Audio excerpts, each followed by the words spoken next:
Muito bem, bom dia, você está na classe Vida Cristã Integral. Todos os assuntos que você está vendo aqui, não dá para a gente ter um aprofundamento tão grande, porque cada assunto, na realidade, daria para dar um curso de 8 aulas. Mas aqui, vamos dizer assim, é algo para você olhar, para você puxa, nessa área que eu preciso mais me aprofundar, eu preciso conhecer mais, eu preciso crescer mais, né? Então é para dar um start aí, talvez, de uma correção, de um ajuste de rota que você esteja tendo. Hoje nós vamos falar um pouquinho sobre o conviver com familiares, tá? Primeiro vamos falar relação de cônjuge, mas isso aí, alguns aqui vão falar assim, puxa, eu não sou casado, eu vou embora da sala. Não, pode ficar aí, que você vai aprender um pouco como manter uma boa conversação, independente de você ser casado ou não. Vamos falar um pouquinho sobre filhos pequenos, tá? Quando você tem filho pequeno em casa. Vamos falar um pouquinho também sobre filhos adultos, quando você tem filhos adultos dentro de casa. E também vamos falar um pouquinho sobre pais idosos, tá ok? Vamos orar? Pai, te agradecemos essa manhã o cuidado pelas nossas vidas, agradecemos a oportunidade de estarmos aqui para conhecer um pouco mais qual é o seu recado para cada um de nós. Assim, nos ensina, Senhor, através desses temas, a podermos ventilar a nossa alma com a Tua palavra e conhecer aquilo que precisamos praticar e exercitar nas nossas vidas. É em Cristo que nós oramos. Amém. É interessante que quando pensamos em relacionamento conjugal, um dos maiores problemas que existem dentro do relacionamento conjugal, vamos ver se vocês adivinham. Qual que é o top 5? Quem falou? Bingo. Comunicação. Comunicação, puxa, a gente somos seres que comunicamos bem, né? Falamos, né? Somos os únicos animais que se comunicam, mas na hora de comunicar direito é uma lástima, né? Então a comunicação é um problema muito sério. Posso dizer que quase 90% dos casais que a gente atende, e a Rose lembrou hoje cedo, funciona assim. Eles entram para conversar, o camarada está sentado de um lado com o braço cruzado, a esposa está do lado, virada para o outro lado, de braço cruzado. É muito interessante. Essa comunicação já disse tudo, tá? Não precisa nem abrir a boca. Você já sabe que há um problema de comunicação. Eu quero trabalhar um pouquinho, não mostrando os problemas dessa comunicação, senão a gente vai levar muito tempo, mas eu quero trabalhar com o texto que está em Efésios, capítulo 5, começando no verso 18, diz assim: E não vos embriagueis com o vinho, o qual é dissolução, mas enchei-vos do Espírito, falando entre vós com salmos, entoando e louvando de coração ao Senhor com hinos e cânticos espirituais, dando sempre graças a Deus por tudo que nosso Deus e Pai, em nome do nosso Senhor Jesus Cristo, sujeitando uns aos outros no temor do Senhor. Tá? Esse texto, vamos dizer, de certa forma, ele inaugura aquilo que nós vamos falar. Mas eu quero ler um pouquinho antes, esse não está na projeção, mas o texto de Efésios, o capítulo que vem logo em seguida, os versos 25, diz assim: Por isso, deixando a mentira, fale cada um a verdade com o seu próximo, porque somos membros uns dos outros. Irai-vos e não pequeis, não se ponha o sol sobre a vossa ira, nem dê lugar ao diabo. Aquele que furtava, não furte mais, antes trabalhe, fazendo com as próprias mãos o que é bom, para que tenham com que acudir ao necessitado.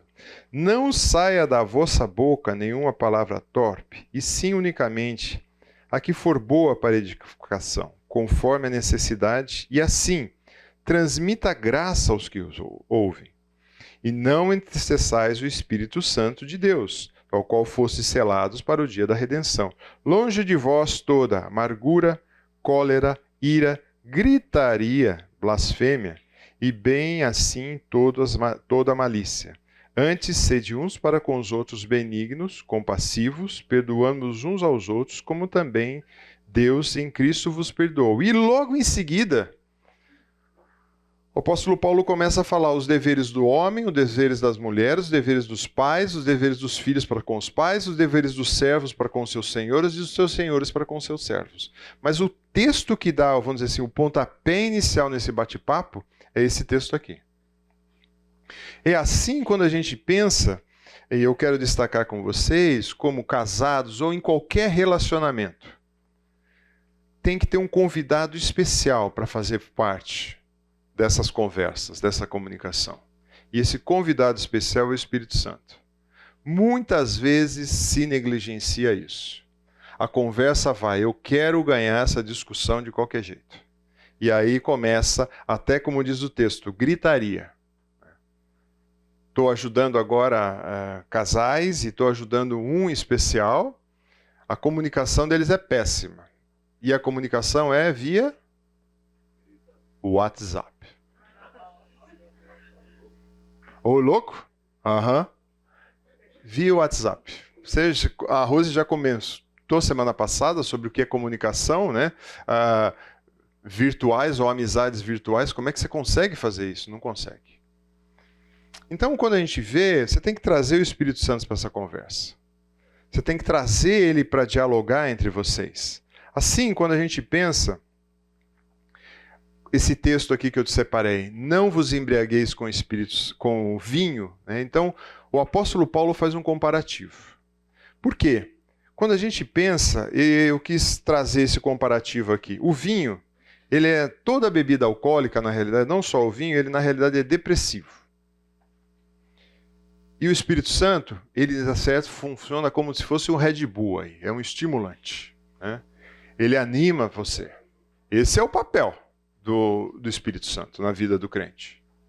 O vinho deixa você sem controle, porque ao passar que você tomar qualquer bebida alcoólica em excesso, você perde todos os filtros. Já o vinho, o Espírito Santo, ele te autocontrola. Há um controle daquilo que você vai falar, daquilo que você vai fazer, daquilo que você vai viver.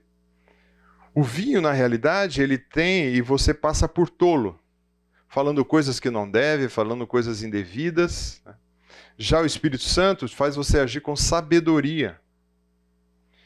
O vinho, ele causa um desequilíbrio, e até físico, porque tem uma parte aí mecânica que ele interfere. O Espírito Santo passa a você ser uma pessoa equilibrada nas suas ações, nos seus atos. No vinho, como diz o texto, há dissolução e desperdício. E no Espírito Santo, fala que tudo é proveitoso. Assim, quando a gente pensa nisso, teve um autor, eu não coloquei o texto aqui? Não coloquei. Ele diz assim, quem cita esse texto é um texto que está no livro do John Stott, chamado A Mensagem de Efésios, tá? Então, John Stott diz a seguinte frase sobre o álcool. Farmacologicamente falando, não é um estimulante, é um depressivo. Tome qualquer livro de farmacologia e procure referência a álcool e verá que sempre classificará entre depressivos. Não é estimulante. Além disso, deprime primeiramente e principalmente os centros mais altos de todo o cérebro, pois controla todo quanto dá ao homem autocontrole, sabedoria, entendimento, discriminação, julgamento e equilíbrio. Pode até distorcer todas as coisas. Noutras palavras, tudo quanto leva o homem a comportar-se da melhor e mais nobre maneira, vai embora, ou seja, não tem controle sobre isso. Se fosse possível colocar o Espírito Santo em um manual de farmacologia, eu o classificaria como estimulante, porque ele é a categoria que pertence. Realmente ele estimula mesmo, estimula todas as faculdades, mente, intelecto, coração e vontade. Então, quando a gente pensa, por isso que o apóstolo Paulo faz esse comparativo. Não se embriague com o vinho, mas se deixe-se encher. E a palavra que ele apresenta assim, mas enchei-vos com o Espírito, ela tem algumas características importantes. E primeiro dizendo, está no modo imperativo, é uma ordem, não é uma sugestão. É uma ordem, não é uma opção. Segundo, está no plural, porque ela vai assim, enchei-vos, a ideia é a comunidade daqueles que são salvos vão ser cheios do Espírito Santo. E também está na voz passiva, porque na realidade você sofre essa ação. Porque é uma ação feita pelo Espírito Santo. Não é você, não consegue fabricar isso, não tem como. E também ele apresenta num tempo presente, que dá a ideia de uma ação contínua. Aqui tem uma diferença quando a gente olha Jesus em João capítulo 2, verso 7, quando ele fala assim, encha essas talhas de água. Ali foi uma ação pontual. O pessoal pegou e encheu aquela talha de água, acabou, elas estavam cheias. Aqui o tempo, a ideia do presente é uma ação contínua. Então, constantemente, nós, como salvos em Cristo Jesus, a nossa vida precisa ser cheia do Espírito Santo. E é diariamente. Você precisa fazer alguma oração mágica para isso acontecer? Não, não é por aí que acontece. Não é por aí que acontece o enchimento do Espírito. E aí, tem o resultado de você estar cheio do Espírito Santo. O texto diz, comunhão, adoração, gratidão e sujeição. Quando você está cheio do Espírito Santo, então por isso que a gente vê muitas vezes, e isso entra também nas nossas relações familiares, não só pai ou marido e esposa, mas também em todas as relações familiares, quando a gente tem o Espírito Santo presente, nós que somos salvos em Cristo Jesus, aí tem que ter uma diferença. A comunhão, ele vai falar entre vós com salmos, hinos e cânticos. Não é que você vai acordar de manhã e vai começar, de vez de falar com seu marido, falar bom dia, você começar a cantar santo, santo, e essa é a sua comunicação. Pode até ser, você pode estar alegre dizer isso. Mas a ideia de uma comunicação saudável é uma comunicação saudável. Então é interessante que muitos dos cônjuges, né, e eu faço pergunta aqui para vocês, têm o hábito saudável de exercer comunhão com o meu cônjuge? Comunhão, gente, e na comunicação existem as comunicações mais superficiais, que é bom dia, boa tarde, boa noite. Vai chover, aquela que se conversa dentro do elevador de apartamento. Né? Bom dia, vai chover, não vai e tal. Se essa comunicação com seu cônjuge ou com membros da sua família tem algum problema. Tem uma outra comunicação também, pagou as contas? Quanto pagou? Pagou, não pagou, recebeu? Também. Comunicação saudável, exercer comunhão, é saber como é que vai o coração. Como é que estão as coisas? Como é que está andando de fato a sua vida?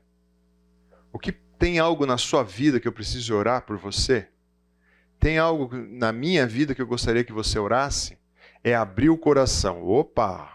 Aí também é meio complicado, né? Se eu abrir meu coração, o que vai sair lá de dentro? Aí é que entra a relação adequada. Exercer conversa proveitosa que traga o benefício. Porque se a conversa também não agrega nada, para quê? Só para ter confusão? Então isso também a comunhão precisa trazer. Escolher a melhor hora e local para você conversar. Tem hora que talvez, ou momento que você está muito nervoso. Não é hora de conversar. Precisa gastar mais tempo orando, lendo, se acalmando para ter a conversa na hora certa. Oi?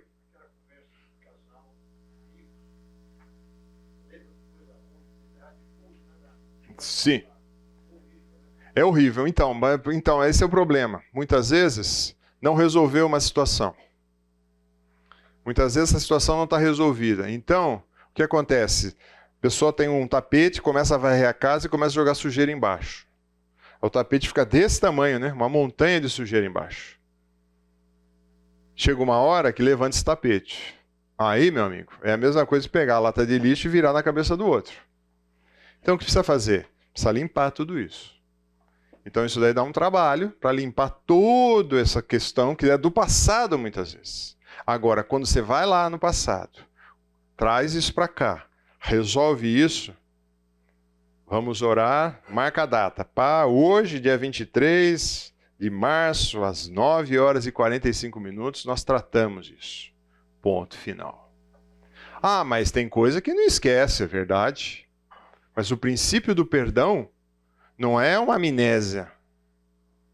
Porque, veja bem, a ofensa que você fez para Cristo, você acha que ele teve amnésia? Não, ele perdoou os pecados, ou seja, ele não vai jogar na tua cara, você era um tranqueira mesmo, hein? Olha só. Então, esse é o nosso aprendizado. Nós temos que olhar e falar assim, tratei isso nesse dia, não vou levantar mais esse assunto. Também tem que tomar cuidado, né?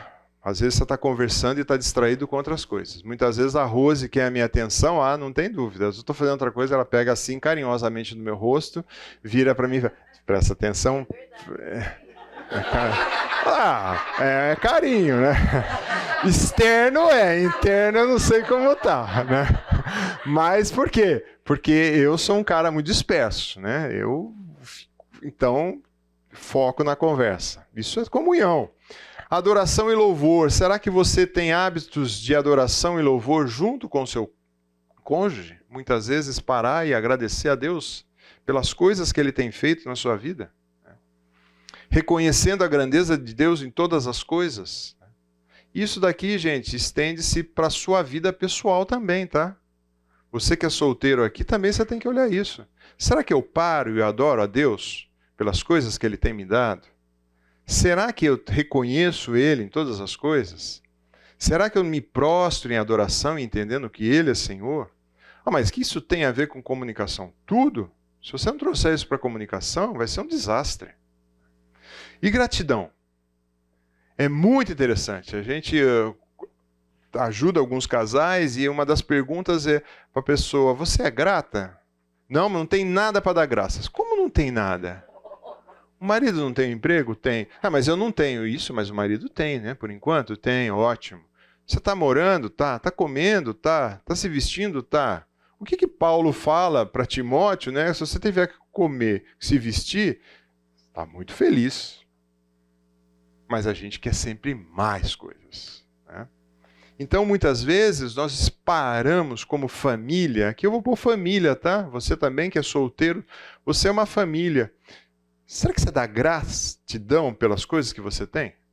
Ou você só pensa naquilo que não tem, o que falta? Porque se eu perguntar aqui na classe o que te falta, eu vou ter um monte de coisa. Você vai falar. Mas será que a gente para e agradece a Deus? E também, será que você é grato a Deus pelas coisas que você não tem? Porque muitas vezes você já parou para pensar que talvez Deus não queira que você tenha essas coisas? Porque talvez se você tiver essas coisas, talvez você vai desonrar o nome dele.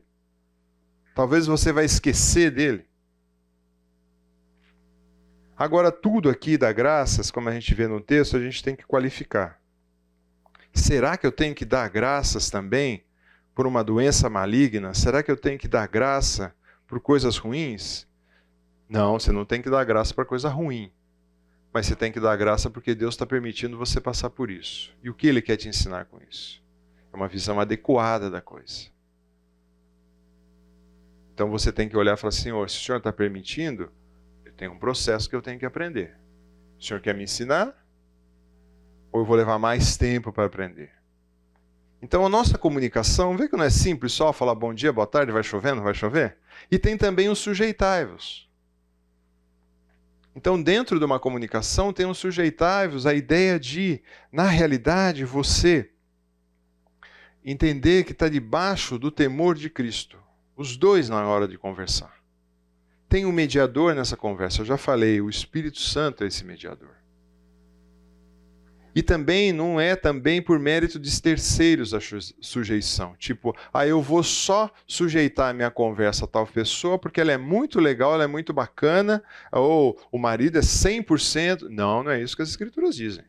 A sujeição sua é por causa de Cristo. Tanto do marido como a esposa.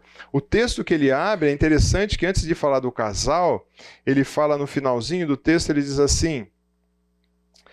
perdoe-se também como Cristo vos perdoou. Não, outro texto aqui. Ele fala, sujeitai-vos uns aos outros, 5:21 de Efésios. Sujeitai-vos uns aos outros. Aí que ele vai entrar com relacionamento marido e mulher, relacionamento pais com filhos, filhos com pais, funcionários, assim por diante. Então a abertura do texto não é assim, então está assim. Não, sujeitai-vos uns aos outros. É interessante quando a gente pensa nessa vida de gratidão e de dificuldade, a gente muitas vezes esquece desse texto que está em Isaías 53:3. Era desprezado e mais rejeitado entre os homens, homens de dores e sabe o que é padecer. E como um de quem os homens esconde o rosto era desprezado e não fizeram caso. Isaías está profetizando sobre o Messias, sobre o Senhor Jesus, que era desprezado e varão de dores. Então, para aqueles que de fato estão passando por sofrimento, por dificuldade, entenda que teve o nosso Salvador, que sofreu, e ele conhece o que é padecer. Então a gente pode aprender com isso, né? Então quando a gente pensa a ideia de sujeitai-vos e todos esses itens que eu disse antes, né? E quando a gente pensa, a gente tem que imaginar, isso não é algo instantâneo. E também não é, eu tenho bastante comunhão. É uma constante. É uma constante. Eu estou deixando o Espírito Santo encher minha vida como? Quando eu me dedico à leitura, à oração, à meditação da palavra, quando eu leio bons livros que me edificam, escuto bons louvores que me edificam, eu deixo me encher, eu desfruto de comunhão nas minhas relações, eu desfruto de adoração genuína e verdadeira, eu desfruto de gratidão, eu desfruto também de uma sujeição uns aos outros. Então isso se retroalimenta constantemente. Agora, quando a gente quebra algumas dessas coisas, aí entraria nesse processo, aí precisa arrumar, tá? Muito bem. Dúvidas e perguntas até aí? Pode falar. A gente frequentemente ouve que o casamento é a três, né? O casamento cristão. Me parece que essa é uma área onde fica bem tangível a participação da terceira pessoa. Exatamente. Exatamente. Porque é meio vago esse negócio de casamento a três. Pode ser da margem a... Vou fazer um triângulo que normalmente ilustra bem. Quando a gente pensa em Deus, e a gente pensa em marido e esposa, tá? E o marido. Muitas vezes, esse casal quer se aproximar.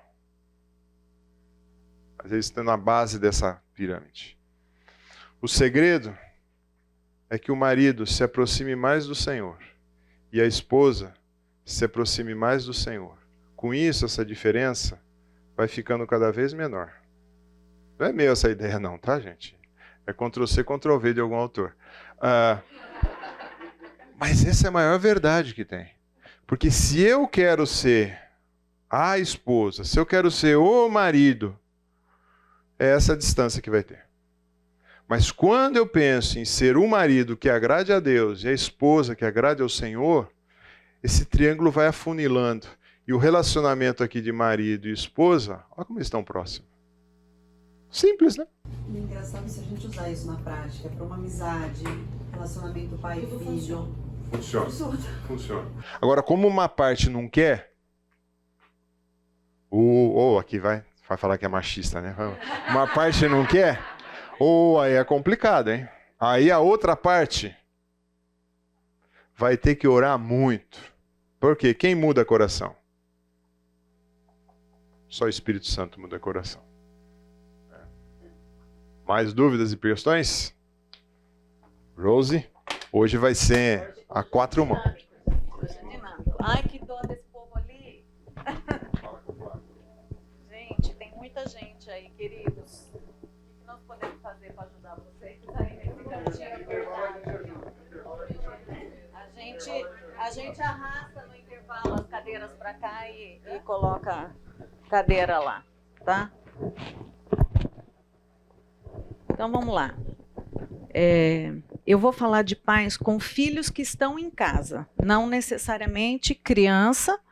E lembrando que maio, junho tem um curso de educação de filhos, então não é um curso de educação de filhos. Eu vou continuar mais ou menos na mesma linha que o Wagner, falando um pouquinho sobre comunicação com os filhos. Lembrando, filhos que estão em casa, desde que nasceram, se eles estão ainda com as perninhas embaixo da sua mesa, comendo o seu arroz, o seu feijão, você tem ainda autoridade sobre eles, ok? Depois o Wagner vai falar daqueles filhos que já saíram de casa. Eu gosto bastante desse gráfico aqui. Tá? Esse gráfico, ele indica qual é o padrão que o mundo tem hoje e qual é o padrão que a Bíblia nos indica para ter. Né? Então, aqui são as faixas etárias, né? De 0 a 2 anos, de 2 a 4, de 5 a 7, de 8 a 10, de 11 a 15, de 16 em diante. Tá? É um gráfico americano, 16 anos, eles já liberam os filhos para fora de casa. E é tão interessante porque o padrão de Deus é que com 2 anos, se você olhar ali, é bem restrito qualquer tipo de liberdade que o filho tem.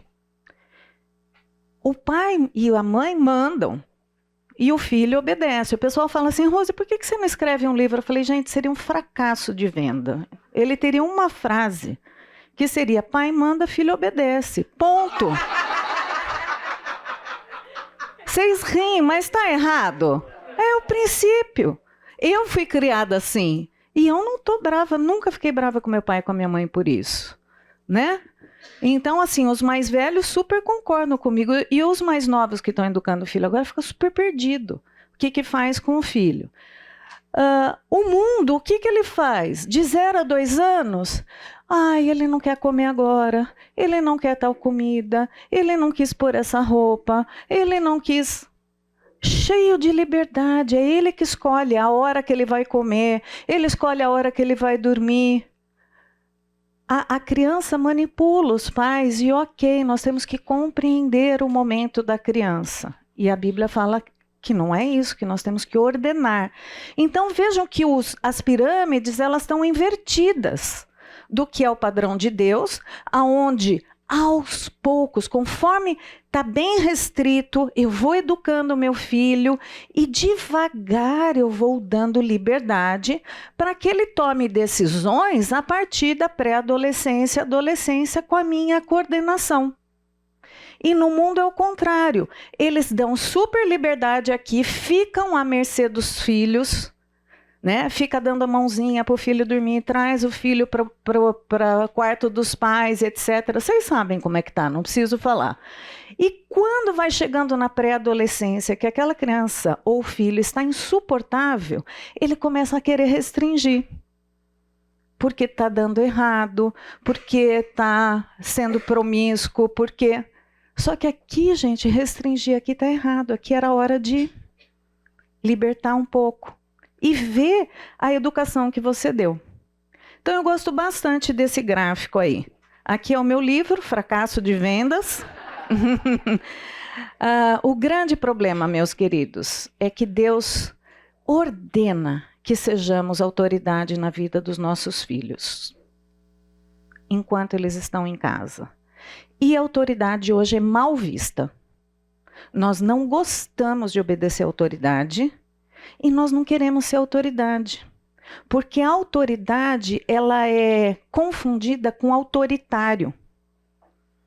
Então, nós não queremos exercer autoridade. Pega mal, né? Pega mal a gente ser autoridade. Mas eu vou ficar com essa visão social de autoridade ou eu vou agradar o meu Deus, que manda que eu seja autoridade? Então, às vezes, nós queremos filhos obedientes e eu não obedeço o que Deus espera de mim como pai e mãe. Então, fica difícil o seu filho ser obediente se você tem que ser autoridade e não está obedecendo, né? E eu sei que é difícil, gente, não estou falando aqui porque é fácil. E eu vou na mesma linha do Wagner, sem a gente combinar, eu estou indo mesmo na mesma linha aí de comunicação. O texto que eu quero compartilhar com vocês nessa primeira parte é esse. Porque eu o escolhi para que ordene aos seus filhos. Olha que interessante isso. Ordenar é colocar ordem, é comunicar. Pai foi escolhido para ordenar. Não são os nossos filhos que determinam. Nós colocamos a casa em ordem. E, queridos homens, vocês são os responsáveis por isso. Eu sei que a educação de filhos normalmente fica para a mulher, mas o Senhor vai cobrar dos homens aqui, né? Nós precisamos dirigir nossos filhos. O que a Bíblia fala de filho, em termos de mentalidade quando eles são crianças? Eles são o quê? Pecadores, que mais? Estudos. Gente, estudo é burrinho, né? Eles não sabem. Porque não é para saber. Eles não sabem que não é bom para eles dormir tarde.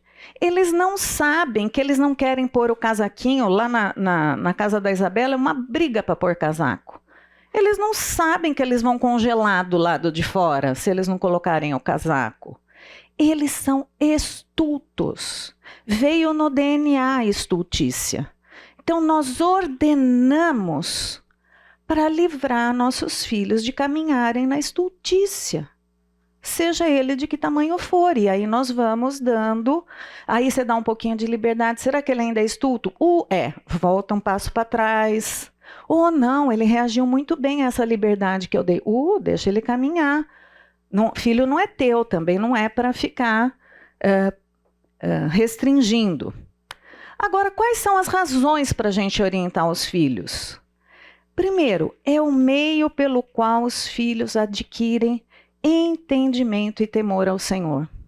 O primeiro contato que os nossos filhos têm com questão de autoridade é conosco. Eles não conhecem a Deus. Se eu sou uma autoridade que toda hora mudo de ideia, qual a visão que o meu filho vai ter de Deus? Que Deus transita pelas coisas que ele fala? Pode ser. Nós somos a primeira visão. Né, que nem muitos de vocês que talvez tiveram pais muito omissos, têm uma dificuldade de entender o Senhor, de entender que Deus é presente. Vocês que tiveram pais agressivos, fica difícil entender um Senhor e um Deus, um Pai amoroso. A relação de paternidade, ela está totalmente ligada com o nosso temor a Deus. E é por isso que nós temos que ordenar aos nossos filhos. Esse texto de Provérbios 1 fala: Provérbios de Salomão, filho de Davi, rei de Israel, para se conhecer a sabedoria e a instrução, para se entenderem as palavras da prudência, para se receber a instrução, o entendimento, a justiça, o juízo, a equidade, para dar aos simples prudência, aos moços conhecimento e bom siso. O sábio ouvirá e crescerá em conhecimento e entendimento.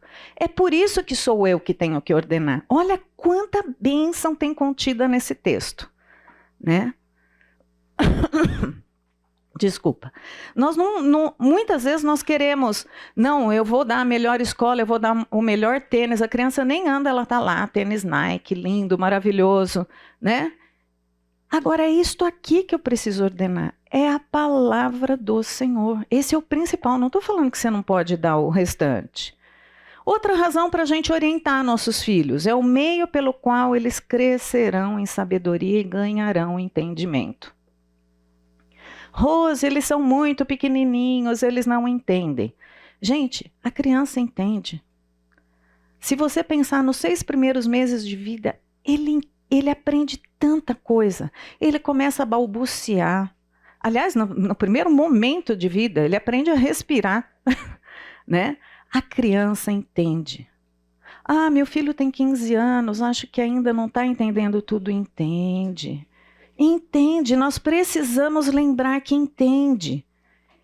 Nós temos que ser obediente a Deus. Gradualmente, nós vamos incutindo sabedoria para os nossos filhos. Eles vão ganhar entendimento. É algo divino isso.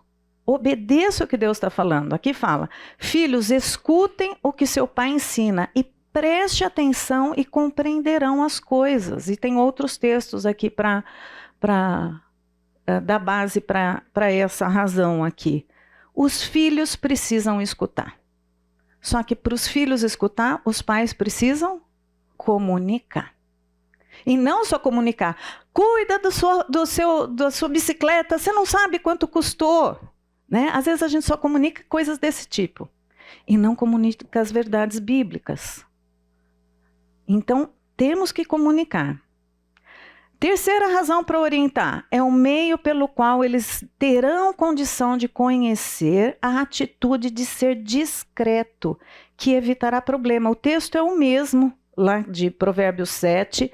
Agora é interessante aqui, porque ele fala de saber se comportar. Ser discreto é ser discreto no que diz respeito à pureza sexual. Nós vamos ter uma aula inteira sobre isso. O Wagner vai falar da pureza sexual masculina, eu vou falar da feminina.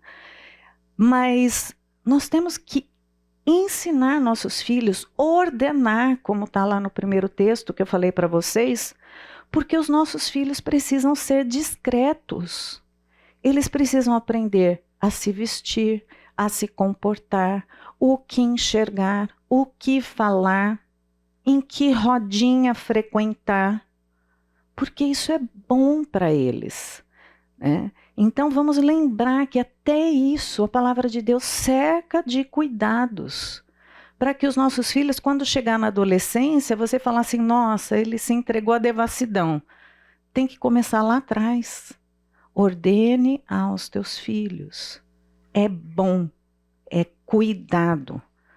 Quarta razão, é o meio pelo qual os filhos podem desfrutar de bênçãos prometidas. Aqui fala, aprendam o que é ensinado a vocês, sejam sábios. Não abandone esses ensinamentos. Aquele que ouve, olha o que fala aqui, será feliz. Aquele que fica todos os dias na minha porta, esperando na entrada da minha casa. Pois quem me encontra a vida e o Senhor Deus ficará contente com ele. Mas quem não me encontra prejudica-se a si mesmo. Todos os que me odeiam amam a morte. Quando nós estamos dando instrução, ordenando aos nossos filhos, e eles acatam aquilo, e leva tempo para acatar, tá, gente? Quem já viu aula minha aí, eu dou um testemunho da Isa que eu só recebi um retorno dela com 23 anos. Deu certo, acatou, né? Demora. Tem gente que fala, Rose, isso aí não é esperança. Eu falei, gente, não é esperança se ela tivesse morrido sem acatar aquilo que a gente tivesse dado, né? A Isa costuma dizer, é com autorização que a gente fala essas coisas, né? A Isa costuma dizer que ela deu bastante trabalho para eu ter ilustração para contar para os pais. Que não tem o que pai passe com os filhos que a gente já não passou, né, amor? Então, assim, se foi para isso, amém. Mas vamos lá. Gente, é bênção para os nossos filhos. O mundo vai falar assim, vocês são fanáticos. Onde já se viu? Ficar ensinando Bíblia todo dia, onde já se viu fazer o seu filho fazer devocional, onde já se viu. A gente escutava, né? Quantas vezes o Wagner escutou que ódio ter nascido em família de pastor, e a gente falava, não é porque é pastor. Se a gente não fosse pastor, a gente também ia ensinar essas coisas para vocês, né? Realmente eles odeiam quando eles ainda não têm o Espírito Santo. Mas eu vou ouvir meu filho ou eu vou ouvir o Senhor? Ordene aos teus filhos. Ordene aos teus filhos. Quinta razão para orientar. É o meio pelo qual os filhos gozarão de vida longa. A gente se esquece, gente. Tem uma promessa quando os filhos são filhos que obedecem. Tem uma promessa. É vida longa. Eu não consigo entender muito isso, se Deus está multiplicando o tempo, ou se é um tempo de vida melhor que os filhos passam, né? Então eu não sei se ele ia viver até os 10 anos, ele vai viver até os 12, mas é uma promessa, e se é uma promessa, é verdade.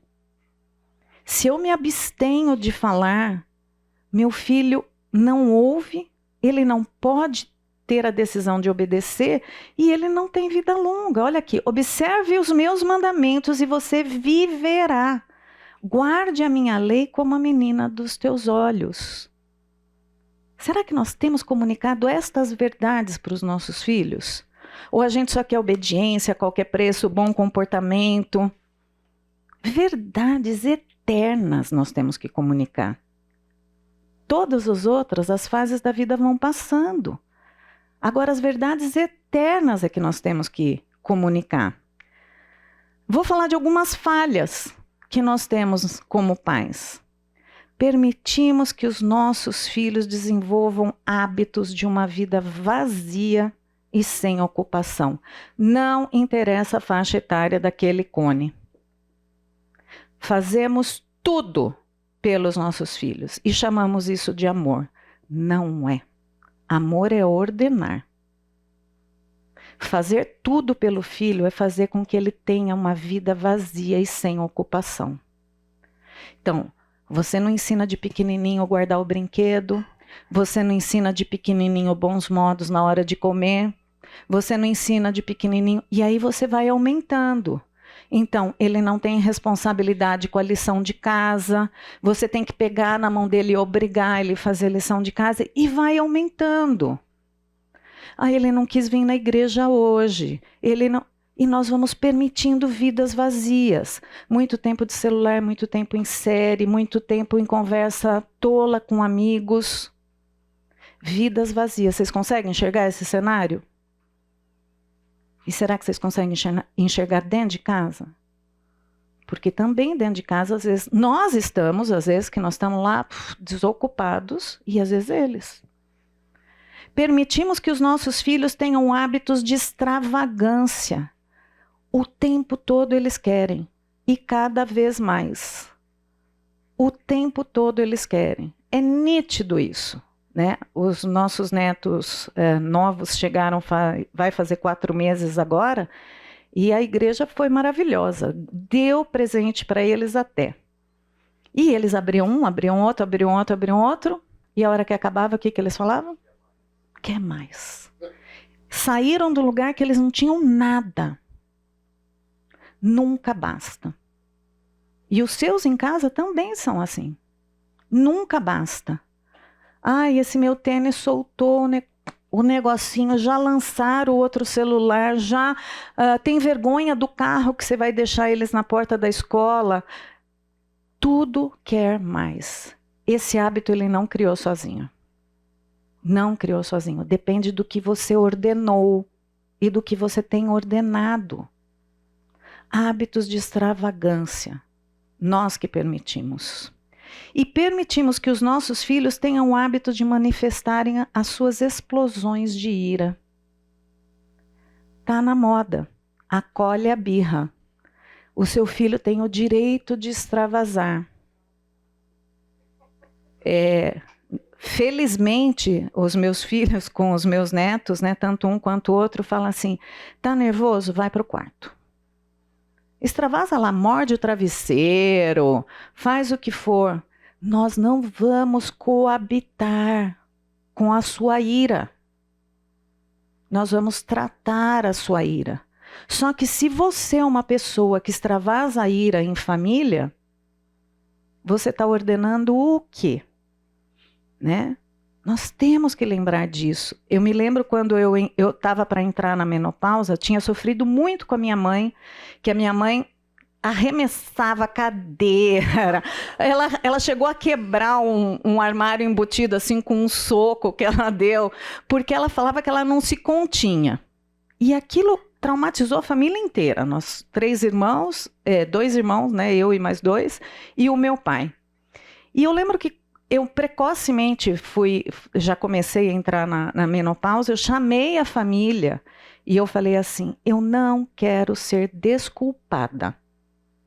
Se por um acaso vocês perceberem que eu estou fora do normal, vocês me falam, eu vou me retirar e orar até o Senhor me acalmar. Então tem tudo a ver com o que o Wagner falou do Espírito Santo. E nós podemos dar instruções para os nossos filhos conterem a ira e não extravasar a ira e as emoções. E aí a gente fala, ele tem transtorno, ele tem isso. É muito fácil, gente, a gente colocar a culpa em transtorno. Sendo que nós temos o Espírito Santo para nos controlar, para controlar as nossas emoções. Cafezinho, depois filho adulto. Vamos falar um pouquinho sobre filhos adultos, tá? Filhos adultos que ainda estão dentro da sua casa, tá? Talvez você pode falar assim, mas será que não tenho um conflito com o filho morando dentro de casa ainda? Pode ser que você não tenha ainda, né? Mas volta e meia você vai ter um conflitinho lá dentro. Por quê? Porque se ele tiver, mesmo naquele modelo que a Rose traçou, dele tendo a liberdade no tempo certo, quando chegar aí numa faixa etária, é lógico que ele vai querer as suas liberdades. Só que ele está dentro da sua casa ainda. Né? Então você tem o seu ritmo. Né? Mas qual será a hora certa do filho deixar o lar? Será que tem um momento exato? Para alguns dos pais, nunca, né? A vida inteira meu filho vai ficar em casa. Para outros vai falar assim, cai fora já, amanhã, né? Talvez você, pai, não tenha conflito com o filho, mas talvez o filho tenha conflito com você, né? Vamos tentar falar um pouquinho. Quando eu fui desafiado com isso, tá? O Lucas tinha 25 anos, estava terminando a faculdade e ainda ele estava morando dentro de casa. E eu estava num encontro de homens e o Ebenezer deu uma palestra ali sobre filhos adultos e ele falou o que ele fez com o filho dele. Eu prestei muita atenção, eu falei assim, Ebenezer, vamos conversar no decorrer da semana, porque eu preciso saber o que você fez, né? E tive para conversar com o Lucas e falar assim, filho, 25 anos dentro de casa ainda? Já deu, né? Aí você fala assim, isso é você que é mole, né? Eu não vou passar por isso. Tá bom, eu vou te mostrar um gráfico já que vai mudar a sua opinião. Nós também começamos a trabalhar, isso foi uma coisa que me despertou para esse assunto. Outro também, durante 7 anos nós trabalhamos, eu e a Rose, com um grupo de jovens de 25 a 30 anos, que a sua grande maioria morava com os pais, tá? E esse grupo chama o Prossigo, ainda tem na igreja, eles terminam a faculdade, e ainda nós começamos esse grupo lá há 7 anos, hoje continua, o Lisboa está à frente, e depois a gente hoje tem um grupo que chama Soma, que nós vamos falar um pouquinho sobre solteiros numa das aulas. Esse grupo é acima de 30 anos. Alguns moram ainda com o pai, mas eu vou dizer os motivos de se morar com o pai, outros não. Tá? Mas é interessante também, e eu fui despertado por esse livro. Um livro muito interessante, Entre Pais e Filhos, tá? Da Elise e do Jim. Muito bom esse material para você que tem filhos adultos ou crescendo dentro de casa. Vale muito a pena. Quais são as marcas das gerações? Talvez você fale assim, não, comigo foi diferente. Eu não vi a hora, por exemplo, a minha geração não via a hora de sair de casa. Queria sair de casa a qualquer custo. Né? Mas a geração de agora é um pouco diferente. Né? Por quê? Então, mais ou menos é esse gráfico. De 17 anos que ele entra na faculdade, até os 22, 23, ele vai estar onde? Sua casa. Ele vai pegar um curso de 4, 5 anos. Aí, no meio do curso, ele fala assim, eu preciso de uma experiência internacional. Estou falando para vocês aqui da Igreja Batista Fonte, que é normalmente o padrão, tá? Ele vai fazer 1 ano de intercâmbio fora. Emprego? Nada de emprego. Ele está fazendo faculdade ainda. Ele volta para sua casa, aí ele arruma um estágio, um trainee. Aí ele arruma com 23, 24 anos, ele arruma esse trainee, que ele ganha quanto? Um trainee ganha? Um estagiário? Opa, muito bem. Só que você põe na ponta do lápis, alguns pais aqui já puseram, quanto ele custa dentro de casa? Opa! Olha lá, o Marcelo tá... Ei, coitado dos dois. Planilha pronta. Ele custa. Por quê? Ele tem o que dentro de casa? Ele tem roupa lavada, ele tem internet, ele tem um quarto dele, comidinha, gasolina pro carro, IPVA, seguro, carro, né? Aí você fala assim, meu filho, não vou fazer isso, os que tem filho mais novo, né? Mentira, você vai fazer. Você vai fazer. Porque você vai querer dar o melhor para ele. Aí ele vai arrumar o primeiro emprego aos 24, 25 anos. E aí ele vai ganhar quanto? Pode ser até mais, vamos ser generosos. Vamos falar que ele vai ganhar 5. Ele vai morar onde com 5? Exatamente isso. Ele não sai, porque o salário dele está muito baixo. Tá? Quando é que ele vai estar pronto com o salário mais ou menos? Não, não, né, Raquel? Não, né, Marcela? Quanto tarde aí? Quantos assistiram esse filme? Quem assistiu esse filme, né? Esse filme, na realidade, em inglês, chamado O Lançamento Frustrado, tá? Ou seja, a ideia é que lá nos Estados Unidos, normalmente é assim, quando um jovem vai para a faculdade, significa que ele não vai voltar mais para a casa dos pais. Mas isso aí está mudando essa realidade lá. Eles estão voltando. Eles voltam da faculdade, moram no porão da casa dos pais, tá? Lá ele tem a internet, passa o dia inteiro jogando videogame e arruma um empreguinho meia boca no McDonald's. Mas ele tem um nível universitário.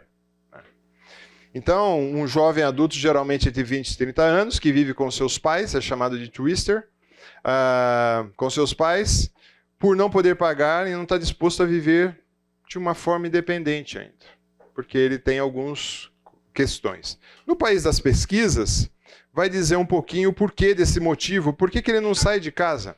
Ele não sai de casa por alguns motivos. Primeiro, o salário é muito baixo, ele não consegue se manter. Também ele tem um conforto muito bom dentro do lar. Como é que ele vai sair? Tem ar-condicionado no quarto, pô. Um calor desse. Pai, você não entende? 37 graus, eu sem ar-condicionado? Agora, se você faz uma reflexão um pouquinho, quanto tempo você demorou para ter um ar-condicionado, né? A localidade da sua casa, eu vou perder tudo próximo de casa. Porque se você for alugar um lugar barato, aqui em Campinas, você vai morar na periferia. É quase 20 quilômetros do centro de Campinas. Você está disposto? Mas também, se eu for comprar um imóvel, e às vezes ele tem um dinheirinho e vai comprar um imóvel, vai reduzir alguns prazeres temporários que ele tem, como, por exemplo, as saidinhas, as festas, os games novos que ele precisa comprar, trocar de celular. Então ele não vai sair. Também, por que eles não saem? Mudança de emprego até localizar o emprego do sonho. Ou essa geração está atrás do emprego do sonho, viu, gente? Ele quer o emprego que o faça feliz. Bom, se chamar trabalho de ser feliz, não cabe na mesma frase. Trabalho é trabalho, gente. Né? Não é para você ser feliz. Casar agora não. Preciso me estabilizar. O que significa estabilizar? Estabilizar é precisar ter uma boa renda, ter um bom imóvel e até o último enfeite dentro da casa pronto. Aí eu posso casar. Preciso me divertir antes. Isso daí foi uma pesquisa que realizaram generalizada, tá? Com todas as faixas etárias. E os amigos passam a ser a nova família. Ele não precisa muito do conselho do pai e da mãe. E também, ele não sendo cristão, o que ele vai querer? Ele vai querer ter vários parceiros sexuais para saber, será que dá certo? Será que não dá? Esses são os motivos que as pessoas ou os jovens no país das pesquisas não saem de casa. Nós podemos pegar e olhar para o nosso contexto e ver que muitas coisas são parecidas. Tá? Não saem de casa por causa desses elementos. Mas, onde surge o conflito? Quando há por parte dos filhos uma acomodação, tá muito bom aqui, tá legal, tá jóia, eu já sei todas as coisas, e por parte do pai há uma grande dependência nos filhos também. Os pais dependem dos filhos. Eu vou falar depois de algumas exceções, quando o filho de fato vai ficar. A acomodação do filho, em que sentido? Ele frequenta a faculdade de manhã, à tarde e noite muitas vezes fica livre, aí ele vai fazer o que tarde e noite? Ele estudou um pouquinho, tarde e noite ele vai fazer o quê? Academia, videogame, né? E vira à noite jogando, assistindo série, e assim vai. Das meninas vai para o mesmo caminho. Tá?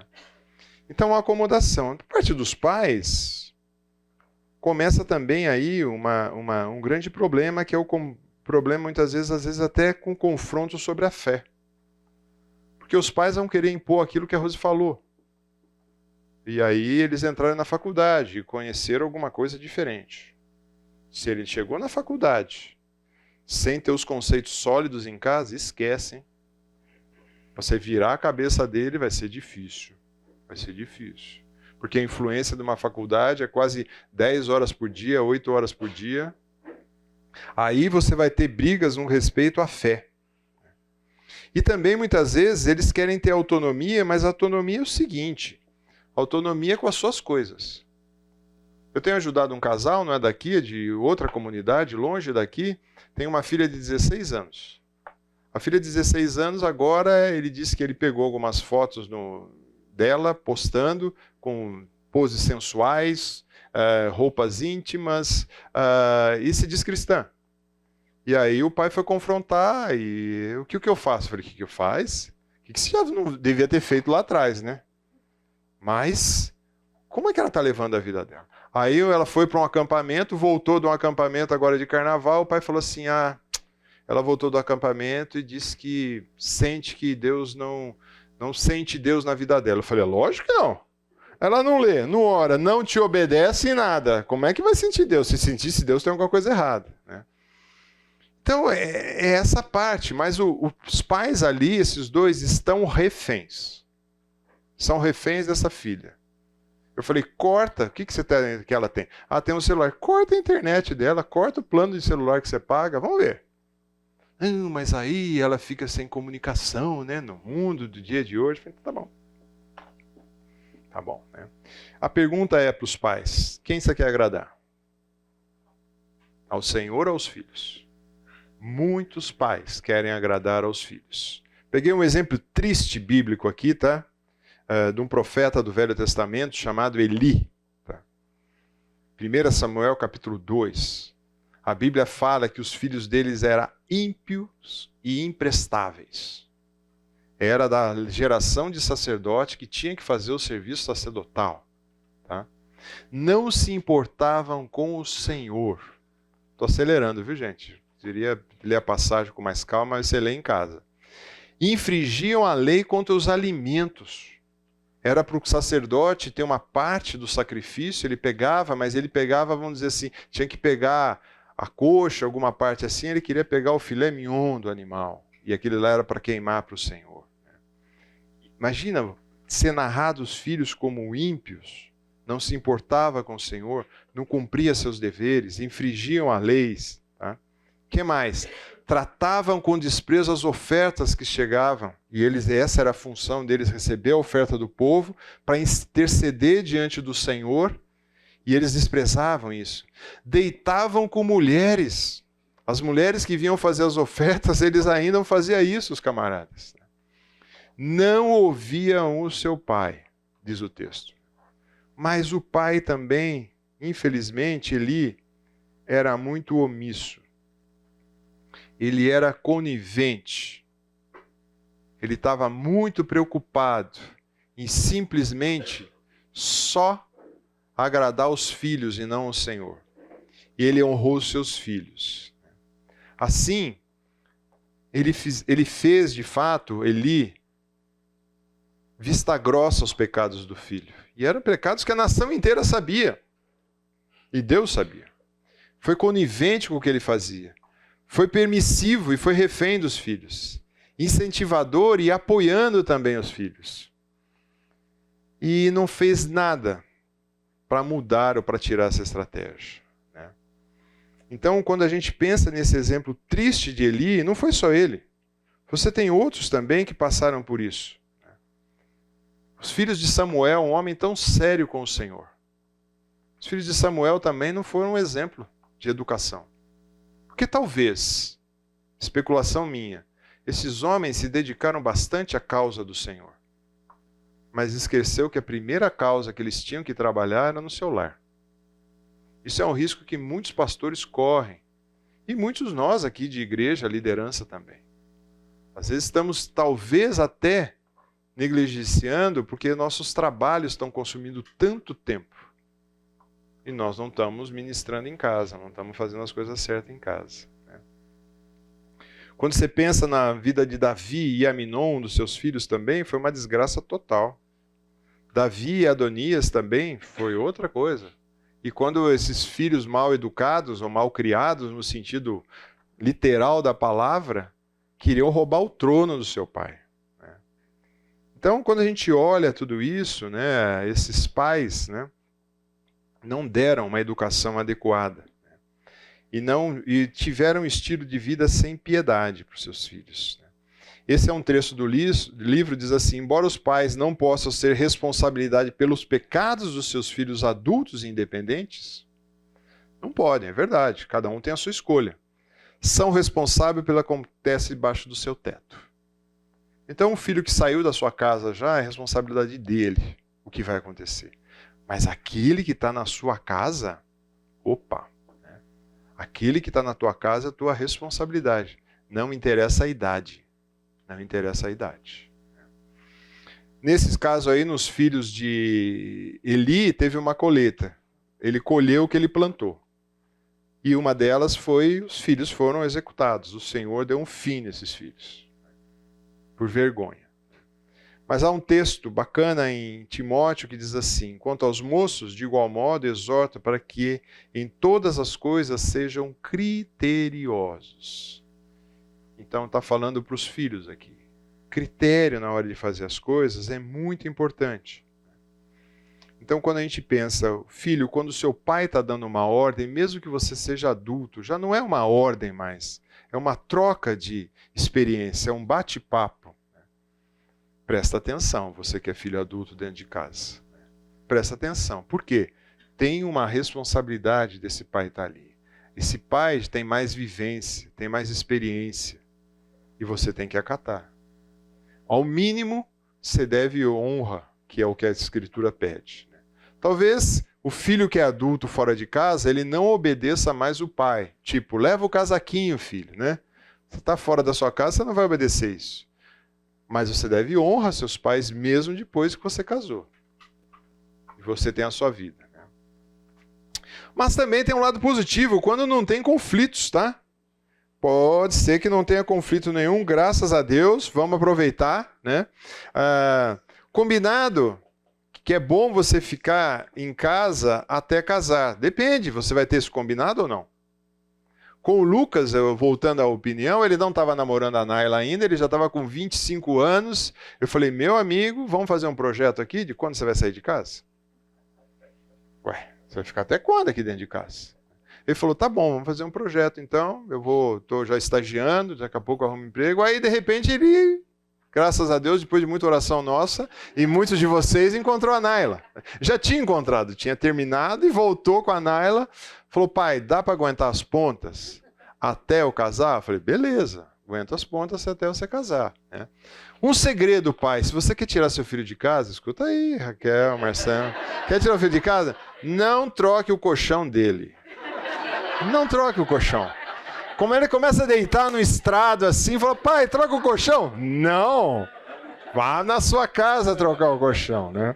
A gente que acompanha os casais de namorados, em 2 em 1, a gente percebe muito, casais cristãos da nossa igreja, muitos pais que seguram e vêm da cabeça da família essa questão de você tem que ter um apartamento quitado, uma casa na praia, 2 carros, não sei o que, para poder casar. Então isso vem do nosso meio, dos pais. Então é muito difícil, a gente faz um trabalho contrário com eles, não? A gente casou novo, a gente era estagiário, é possível.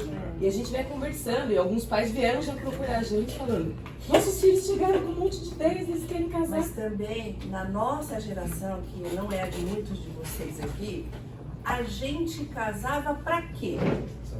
Não! Pra transar! É verdade. Aqui é papo reto, desculpa. Esse é o motivo. Queria ter uma vida integral com o marido. E hoje tem pais que a gente conversa que estão aconselhando o filho ficar 8, 10 anos namorando e acha que o filho não está fazendo nada. Você tem um problema, você não tem um problema, tem 2. Né? Então essa questão, a gente queria ter essa vida integral. Isso daí começa quando é criança conversar, viu? Não é a hora que eles vão entrar para o Ô, Wagner, deixa eu só cumprimentar para você voltar, né? A gente faz parte do grupo de noivos, né? Sim. Mas eu e o Alex, a gente está na comunicação, na vida devocional. Vocês Mas a gente estão estava ensinando aí, vocês não estão noivos. Não, a gente não tá noivo, 20 anos de casados, né? Mas a gente estava conversando com um casal que cuida dos noivos da parte de sexo, são 2 casais, a gente estava conversando com um deles, e eles me falaram, tô falando de gente da igreja, tá? Só de noivo da igreja. De cada 10, posso dizer que 7 já tiveram relação sexual, não apenas entre si, mas já vem de uma relação anterior. Infelizmente. Temos que abrir os nossos olhos. É uma infração já no que diz 1 Coríntios, capítulo 7. Se está abrasado, é melhor casar. Então era isso que a gente tinha em mente.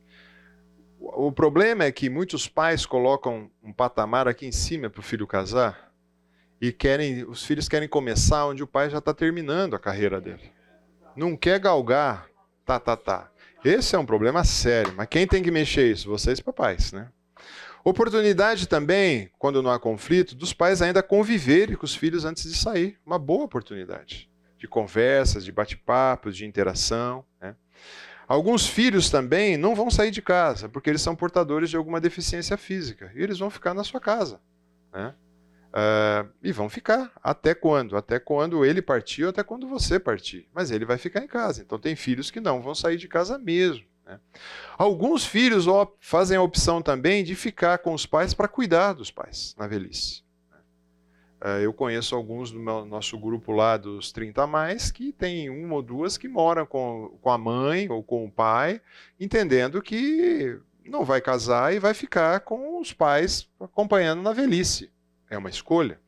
E circunstâncias extraordinárias também que pode ocorrer. Muitas vezes um divórcio, mas veja bem, quando ocorre um divórcio é tempo marcado e registrado. Você vai ficar tanto tempo só. Não é assim, eu divorciei, agora não tenho mais nenhum tostão, onde eu vou, não, né?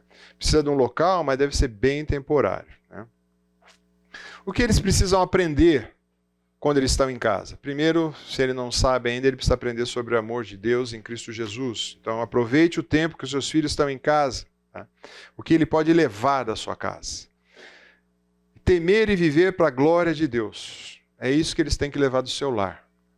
Eles têm que valorizar o outro acima de si. Parar um pouco de ser egoísta. Comunicar de forma humilde. Nós falamos bastante de comunicação, mas eles também precisam aprender essas verdades.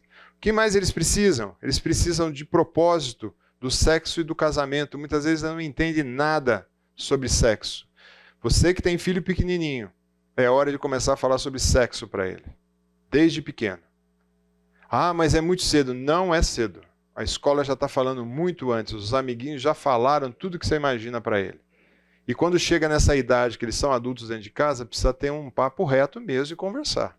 Como é que está a sua vida de pureza com o Senhor? Há escolhas de amigo com sabedoria também. Você, pai, tem essa obrigação. Quem são seus amigos? Para onde eles estão te conduzindo? Treine-o nas tomadas de decisão. Dê que situações para ele decidir. Então, por exemplo, se você está pensando em trocar de carro, senta aqui, vamos trocar esse carro aqui. O que você faria? Vê o que ele faz. Põe na prática. E outra coisa também que pai não ensina mais filho é trocar pneu de carro, trocar lâmpada, trocar tomada. Filho não sabe fazer mais isso, tá? Chama o seguro. Só que quem garante que ele vai casar e ter um seguro para fazer isso? Puxando sardinha para o lado feminino, as meninas também não estão sendo ensinadas a fazer uma boa faxina dentro de casa. Isso aí. Está tudo terceirizado demais. Exatamente. Né? E quem garante que vai ter a faxineira quando casar? iFood. Né? Pega o celular e também você tem que mostrar para eles o valor do trabalho e do dinheiro. Porque até então, qual o dinheiro que ele está usando? O seu, né? Então você tem que falar para ele, olha, custa. Olha aí, Marcelo já tem, quanto custa? Uma vez eu fiz as contas de quanto custava a escola particular para o filho, desde pequenininho até entrar na faculdade. Rapaz, cai para trás. Não faça essa conta, você fica doido. Não faça. Conclusão. Oi. Agora ele tem que começar a namorar. Começa a namorar cedo, assusta dos pais. Isso. Não, o pai tem que levar. O pai me dá um dinheiro. Por que você quer? Já tenho, dou uma mesada para você. Não, eu preciso comprar um presente para namorada. Pô, mas eu que vou estar dando presente? Né? Então, que namoro é esse? Uma vez um garoto veio aqui com o pai e a mãe e ele falou assim, eu quero namorar. Eu falei assim, quantos anos você tem? 16. Eu falei assim, o que seu pai e sua mãe acham? Nós somos contra. Acabou a conversa, tchau, vamos embora. Não, mas eu quero argumentar. Argumentar o quê? De jeito nenhum. Aí também você tem uma questão com os pais, porque se os pais não conseguiram colocar para ele e teve que trazer um terceiro, você tem outro problema que é muito mais... Com certeza, né? Conclusão. Objetivo dos filhos, crescer e sair de casa. Alguns casados e outros não. Tem que sair de casa. Tá? Deixar o lar. Ambos estão prontos? A pergunta é, o papai está pronto, a mamãe está pronto para o filho sair de casa? Às vezes não está. Né?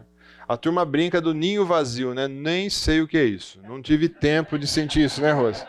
Não tivemos tempo de sentir isso. Né? Até hoje já estão fora de casa há quanto tempo? 10 anos estão fora de casa, não sentiu ninho vazio até hoje, né? Cabe uma avaliação real e sincera dos pais sobre a saída dos filhos e com os filhos. Põe. Quando você vai sair de casa e por que você vai sair de casa? Muito rápido, né, gente? Tem muito assunto, eu comi metade do meu tempo, mas vamos lá.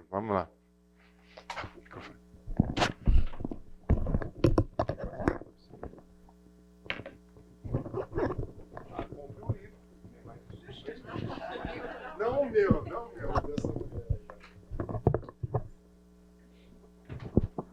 Ó, parece que ficou um pouco... parece que ficou um pouco, assim, triste olhar para a família hoje, né? Mas eu queria dizer para vocês que família é criada pelo Senhor. E é muito bom a gente estar em família e o diabo não gosta. Por isso que tem tanto problema. Então nós levantamos alguns problemas aí em família, mas tem tanto problema porque se você pensar, a primeira discórdia que o diabo causou foi entre um casal. O diabo o tempo todo, ele quer destruir a família, gente. Não se esqueçam disso. Não vai de peito aberto. Não acorda amanhã, segunda-feira, falando aqui o diabo não entra. Porque o tempo todo ele quer destruir. Quer destruir, começamos lá, relacionamento do casal, quer destruir o seu ânimo de educar seu filho, quer destruir a sua alegria de ter amizade com o seu filho adulto e quer destruir a sua paciência quando você tem filho, pai mais velho. Que aí você fala, ai, meu pai está insuportável depois que ele ficou com 80 anos. O diabo ele tem um projeto de destruir as famílias. Não vamos nos esquecer disso. Agora, trazer Deus, que foi o que Wagner começou, trazer o Espírito Santo para dentro, aí tem alegria. Então não vamos esquecer disso. Mas um assunto que é pouquíssimo falado. Gente, fiz isso para tirar 15 minutos de aula para falar sobre pai idoso. Quase não falamos disso. Eu não sei vocês, os meus avós, os 4, eu tive um único que chegou a 72 anos. Todos os outros morreram antes de chegar nos 70 anos. O nosso país está envelhecendo agora. E nós que temos aí na faixa de 60, 50 e poucos, que estamos com os nossos pais idosos, nós não sabemos lidar com isso. Nós nunca conversamos aonde você vai ser enterrado, se tiver um tratamento de saúde você quer ou não quer, como é que estão suas finanças. E nós precisamos começar a falar disso. Porque o nosso país está ficando mais velho, graças a Deus. Significa que nosso país tem um pouco de condição melhor de alimentação, de saúde e tudo mais. Então nós temos que lembrar que os nossos pais idosos, a situação é bem complicada. Quantos aqui têm pais na faixa dos 80 ou mais? Bastante. Bastante. E sabe o que é difícil quando os pais estão idosos? Nós já estamos na meia-idade. Então, nós também não temos mais todo o vigor que nós teríamos. E vocês que não chegaram com pais idosos, vocês precisam ouvir essa aula. A gente sempre acha que a aula não é para mim. É sim. Porque se Deus permitir, vocês vão ter pais idosos. E é bom que vocês comecem a enxergar e ter certas conversas para evitar problemas quando os pais ficam idosos. Eu olho para alguns aqui, eu sei o quanto sofreram com pai acamado, com fralda, com doença. Eu mesma. Então nós precisamos levar esse assunto a sério. Às vezes a gente se preocupa tanto com a educação de filho pequeno e nós esquecemos, às vezes, que tem uma outra geração aí, que também pode ser que ancore na nossa casa. E nós não vamos jogar eles fora. Serve de exemplo da gente enxergar o que fazer e não fazer lá na frente. Exatamente. O que acontece com a gente ou não. Exatamente. Pode ser um ponto C, ponto V. Como nós temos uma geração de idosos que não se prepararam para ficar idosos, nós precisamos lembrar que nem eu passei muitas situações com meu pai e com a minha mãe, já chamei meus filhos por conta deste aprendizado, do tipo, o que eu gostaria, o que eu não gostaria que vocês tomassem de decisão quando eu não puder tomar decisão. Então nós precisamos falar deste assunto.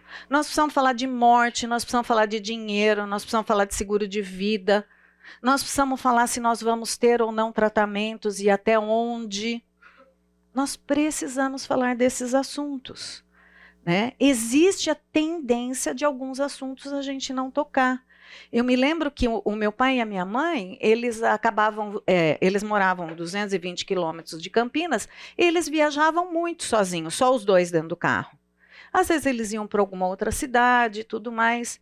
E o Wagner, corajosamente, quando eles tinham aí na faixa de 60 e poucos anos, falou assim: sogro, você já pensou, né, o que você vai fazer caso aconteça um acidente com vocês dois?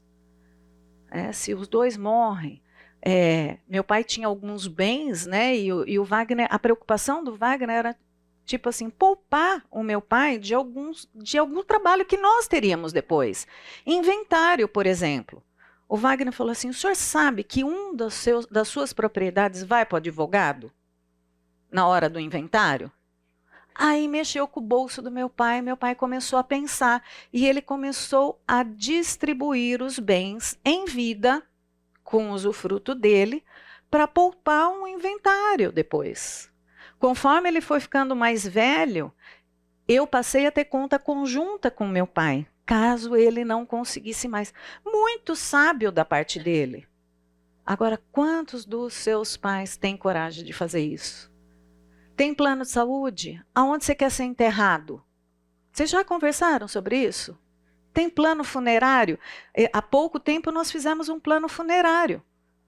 O Wagner tem uma mãe de 90, vai fazer 91. Pasta da morte. Só um minutinho.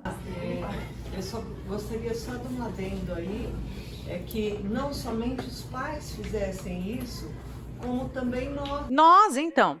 Sim. Nós precisamos conversar com os filhos. Existe um documento que é uma diretiva antecipada de vida que você faz e ela é legal, e você coloca, inclusive, eu quero ser cremado. Isso, os desejos, né? Isso, todos os seus desejos em vida. Então, realmente. E isso é amor, gente. Porque na hora que o problema chega, no calor das emoções, decidir estas coisas é muito, muito difícil, tá? Vamos voltar aqui, gente? Então, vamos falar. O que acomete isso? Vamos pensar. Os filhos das pessoas idosas, elas já estão num declínio gradual, porque elas vão ter os seus 50, os seus 60, quando o seu pai já está idoso, né? Você já tem um problema de libido, de desejo sexual, você já tem os seus problemas. Você pega uma doença, ela não cura tão fácil, né? Ou que nem o Wagner falou, às vezes algumas pessoas solteiras que estão vendo o seu pai